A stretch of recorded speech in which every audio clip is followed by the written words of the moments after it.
Hello friends, എല്ലാവർക്കും മറ്റൊരു വീഡിയോയിലേക്ക് സ്വാഗതം. ഇന്നത്തെ നമ്മളുടെ റെസിപ്പി എന്ന് പറയുന്നത് ഒരു ഇടിച്ചക്ക തോരനാണ്. അപ്പം വളരെ ടേസ്റ്റി ആയിട്ട് നമുക്ക് എങ്ങനെ വീട്ടിൽ തയ്യാറാക്കി എടുക്കാം എന്ന് നോക്കാം. അപ്പോൾ അതിന് മുൻപ് ആദ്യമായിട്ട് നമ്മളുടെ വീഡിയോസ് കാണുന്നവരാരെങ്കിലും ഉണ്ടെങ്കിൽ ചാനൽ ഒന്ന് സബ്സ്ക്രൈബ് ചെയ്ത് സപ്പോർട്ട് ചെയ്യാൻ മറന്നു പോകരുത്. അതുപോലെ വീഡിയോ ഇഷ്ടമായാലും ലൈക്ക് ചെയ്യണം. വീഡിയോയെക്കുറിച്ചുള്ള അഭിപ്രായങ്ങൾ കമൻറ്റ് ബോക്സിൽ പറയാനും മറന്നു പോകരുത്. അപ്പോൾ നമ്മൾക്ക് തയ്യാറാക്കി തുടങ്ങാം. ഞാനിവിടെ നമ്മൾ ഒരു മീഡിയം സൈസിലുള്ള ചക്ക മുഴുവനായിട്ടാണ് എടുത്തിട്ടുള്ളത്. അപ്പം ചക്ക എല്ലാം ഇങ്ങനെ ഇതേപോലെ അരിഞ്ഞു വെച്ചിട്ടുണ്ട്. നമ്മൾക്കിനി ഇത് വേവിച്ചെടുക്കണം. അപ്പം അതിനായിട്ട് ഞാൻ ഒരു കുക്കറിലേക്ക് ചേർത്ത് കൊടുത്തതിന് ശേഷം മഞ്ഞൾപ്പൊടിയും അതുപോലെ തന്നെ ആവശ്യത്തിനുള്ള ഉപ്പും ചേർത്ത് കൊടുക്കുന്നുണ്ട്. എന്നിട്ട് നന്നായിട്ട് മിക്സ് ചെയ്യണം. അതായത് ഉപ്പും മഞ്ഞളും എല്ലാം എല്ലാ വശങ്ങളിലും കിട്ടുന്ന രീതിയിൽ നന്നായിട്ട് മിക്സ് ചെയ്ത് കൊടുക്കണം. ഒരു ടീസ്പൂൺ അളവിൽ ഞാൻ അല്പം വെളിച്ചെണ്ണ കൂടി ചേർത്ത് കൊടുത്തിട്ടുണ്ട്. പിന്നീട് ഒരു കപ്പ് അളവിൽ വെള്ളം ചേർത്ത് കൊടുത്തിട്ടുണ്ട്. ഒരുപാട് വെള്ളം ചേർത്ത് കൊടുക്കണ്ട, ജസ്റ്റ് അതിൻ്റെ അടിയിൽ പിടിക്കാതിരിക്കാൻ വേണ്ടിയിട്ട് മാത്രം ഒരു കപ്പ് അളവിൽ അല്ലെങ്കിൽ ഒരു ചെറിയ ഗ്ലാസ് അളവിൽ നമ്മൾക്ക് വെള്ളം ചേർത്ത് കൊടുക്കാം. എന്നിട്ട് ഇത് വേവിച്ചെടുക്കാം. ഇവിടെ 2 കുക്കറിലായിട്ടാണ് ചക്ക ഞാനിവിടെ വേവിച്ചെടുക്കുന്നത്.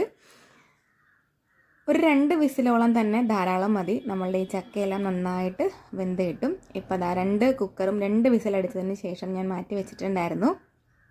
അപ്പോൾ ചക്കയെല്ലാം നന്നായിട്ട് വെന്ത് കിട്ടിയിട്ടുണ്ട്. നമ്മൾ നേരത്തെ വെച്ചപ്പം കുക്കറിൻ്റെ മുകൾ ഭാഗം നിറയെ നിൽക്കുന്ന രീതിയിലുണ്ടായിരുന്നു. പക്ഷേ വെന്ത് വന്നപ്പോൾ അത് കുറച്ച് താഴേക്ക് ഇടിഞ്ഞു.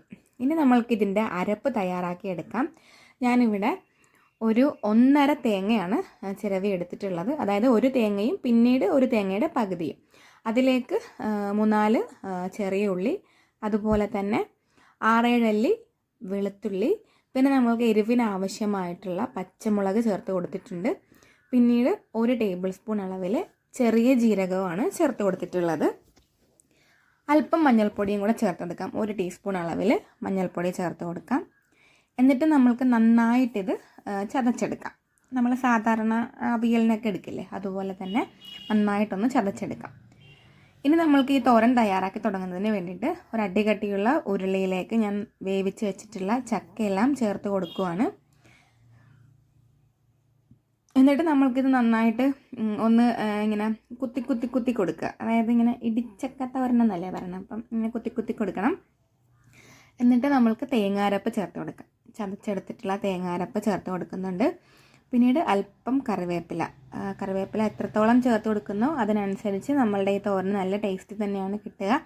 പിന്നീട് 1 ടേബിൾ സ്പൂൺ അളവിൽ വെളിച്ചെണ്ണ ചേർത്ത് കൊടുത്തു. ഇപ്പം നമ്മളത് ഇളക്കി യോജിപ്പിക്കുന്നില്ല. ഞാനിപ്പോൾ തൽക്കാലം ഒരു വാഴയില ഇട്ട് ഇങ്ങനെ ഒന്ന് മൂടി കൊടുക്കുകയാണ്.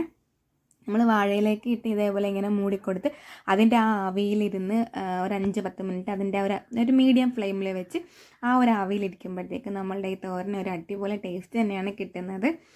കണ്ടോ, ഇപ്പോൾ ഒരു 10 മിനിറ്റ് ആയിട്ടുണ്ട്.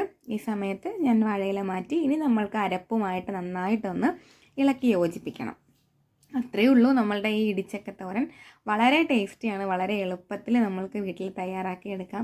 ചക്കയൊക്കെ വളരെയധികം നമ്മളുടെ ആരോഗ്യത്തിന് നല്ല ഇതായിട്ടുള്ളതാണ്. ഇപ്പം ചക്കയൊക്കെ ധാരാളമായി കിട്ടുന്ന സമയം കൂടിയാണ്. അപ്പോൾ തീർച്ചയായിട്ടും എല്ലാവരും ഈ ഒരു റെസിപ്പി ട്രൈ ചെയ്ത് നോക്കണം.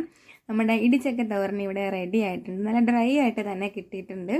അപ്പോൾ വീഡിയോ എല്ലാവർക്കും ഇഷ്ടപ്പെട്ടിട്ടുണ്ടെന്ന് വിചാരിക്കുന്നു. ഇഷ്ടപ്പെട്ടിട്ടുണ്ടെങ്കിൽ ആദ്യം പറഞ്ഞതുപോലെ തന്നെ വീഡിയോ ലൈക്ക് ചെയ്യണം. അതേപോലെ ചാനൽ സബ്സ്ക്രൈബ് ചെയ്യാൻ മറന്നു പോകരുത്. ഇത്രയേ ഉള്ളൂ. അപ്പോൾ വീണ്ടും മറ്റൊരു റെസിപ്പിയുമായിട്ട് ഞാൻ വരാം. അതുവരേക്കും എൻ്റെ എല്ലാ കൂട്ടുകാർക്കും tata, bye bye, see you friends.